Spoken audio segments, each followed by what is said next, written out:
Hey everyone, let's dive right into this explainer. Today we are looking at the most powerful, totally invisible editor in human history. Just think about it for a second. There is a massive, incredibly complex system out there that has absolutely no opinions of its own. It's never read a newspaper, it has zero political affiliations, and it definitely doesn't hold any moral philosophies. And yet, it effectively decides what billions of people believe is true every single day. We are, of course, talking about recommendation algorithms. In this explainer, we're going to break down exactly how this invisible machine went from just innocently sorting our web searches to actively shaping our shared reality. So I want to kick things off with a kind of uncomfortable question. Who actually chose your opinions today? It's a pretty jarring thought, right? Because we all desperately want to believe that we're the sole, independent architects of our own worldview. We read, we watch, we draw our own conclusions. But what if you didn't really choose what you believe today? What if a machine, simply chasing engagement metrics and a constantly climbing number, subtly shaped your reality before you even finished your morning coffee? To really understand how this happens and how we got here, we need to trace exactly how this technology has evolved over the past decade or so. All right, part 1, 2011, the sorting era. This whole thing really kicks off with a guy named Eli Pariser and an incredibly simple yet totally groundbreaking experiment. He and a friend both typed the exact same word into Google at the exact same time. And the results? They were startling. They literally got completely different internets. For instance, if the word was related to a major oil company, one person might get results filled with investment news and stock tickers, while the other person might see articles all about environmental spills. Identical searches, entirely different realities. The algorithm had quietly studied each of them, tracking what they clicked, where they lived, what articles they lingered on in the past, and it served them the specific version of the truth it mathematically predicted they'd prefer. This brilliantly illustrates a concept Pariser actually coined, the filter bubble. It is essentially a highly personalized, restricted online environment created entirely by algorithms guessing exactly what you want to see. The absolute crucial point to grasp here is that the internet fundamentally shifted its core function. It went from being this clear window looking out into a wide, diverse world to a targeted mirror that just feeds us our own reflections. It shows you more of what you already are, and quietly but very efficiently hides the rest of the picture. Now, sorting what you see is one thing, right? Giving you search results that align with your past clicks seems harmless enough. But that brings us to a much deeper, far more provocative question. Can a feed actually change how you feel? If algorithms can seamlessly sort reality and build these super comfortable filter bubbles, can they go a step further and directly manipulate human emotion? 689,003. Back in 2012, Facebook decided to answer that exact question about emotion by running a quiet, massive experiment on that specific number of real users. For one full week, they intentionally tweaked what these hundreds of thousands of people saw in their daily feeds, subtly altering the overall emotional weight of their digital environment. And honestly, the most shocking part of this entire endeavor, not a single one of these users was told they were part of a psychological experiment. They just logged on like it was any normal day. So, what actually happened? Well, the results were finally published in 2014, proving a highly debated phenomenon called emotional contagion.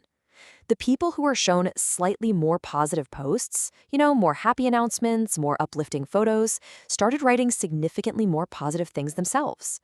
On the flip side, those who were shown slightly more negative posts started writing more negative, gloomy updates.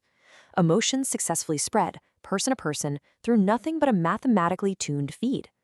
The platform undeniably proved it could literally change how human beings feel, just by tweaking a few lines of code.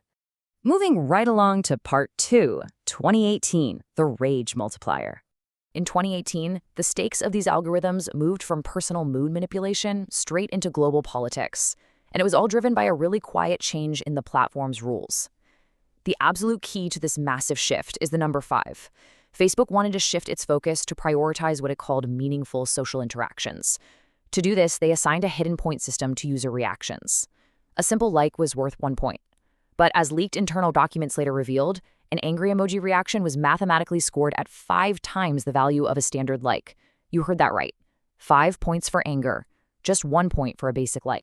When the algorithm started rewarding anger with 5 times the reach and visibility, real-world content had to adapt instantly.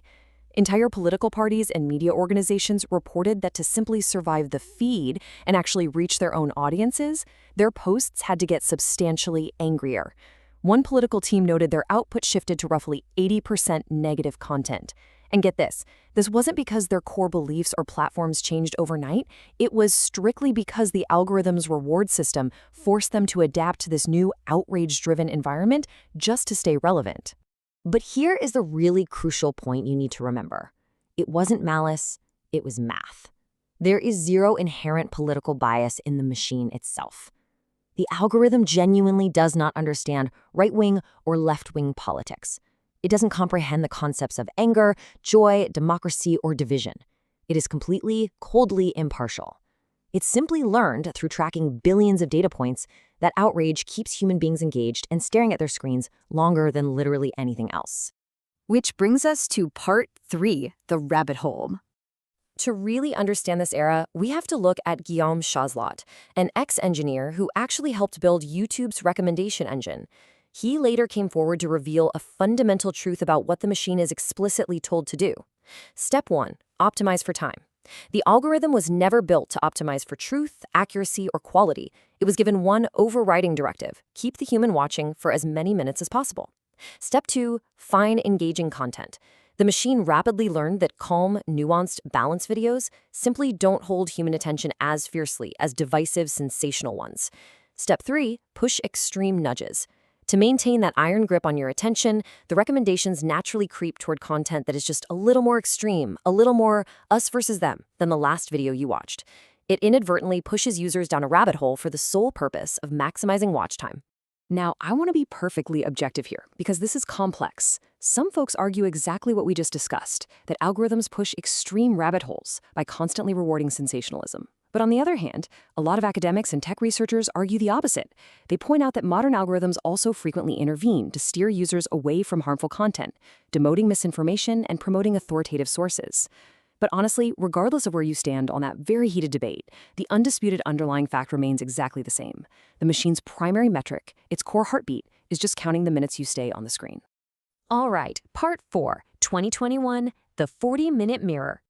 To truly grasp the terrifying speed and efficiency of modern algorithms, we have to look at a brilliant 2021 experiment conducted by the Wall Street Journal. They created and unleashed over 100 automated accounts, basically bots, onto TikTok. Minute 1. The bot is dropped into the chaotic feed with a hidden, programmed interest. It doesn't formally like anything, it doesn't follow anyone, and it doesn't type any searches. Minute 20. The algorithm begins registering tiny half-second pauses, just microscopic hesitations as the bot scrolls past specific videos. Minute 40. A complete, highly accurate psychological profile is established. In under an hour, the machine has figured out exactly what holds the specific user's attention based solely on tiny fractions of a second. The result for one specific bot, which was programmed to just lately pause on melancholy content, was an absolute gut punch. In just 40 minutes, the algorithm inferred a deep sadness and effectively buried the bot in that exact emotion. 93% of its feed, amounting to 278 consecutive videos, was exclusively about depression, breakups, and despair. Remember, nobody typed the word sad. Nobody searched for depression. The algorithm simply read slight hesitations in scrolling speed and built an entire, overwhelming world out of them in less than an hour. So, what are the core takeaways here? Well, first off, there is no human choice. There's no shady editor in a smoky back room deciding what you should see or think today. Second, there is no evil villain. There's no grand, overarching conspiracy trying to manipulate your mind for a specific cause. Third, and perhaps the most unsettling thing to sit with, it is just a climbing number. Your daily digital reality is curated by an entirely indifferent, highly efficient code that only wants one thing from you: your prolonged, unbroken attention. Which leaves us with this final, lingering thought. Every single day, as you're scrolling through your phone, you're making thousands of tiny, silent choices. A half-second pause here, a lingering glance there, a slight rewatch of a video. So you really have to ask yourself, what do your silent hesitations tell the machine about you? And more importantly, how is that invisible data actively rebuilding your worldview right this very second? Thanks so much for joining me on this explainer. Keep questioning what you see out there.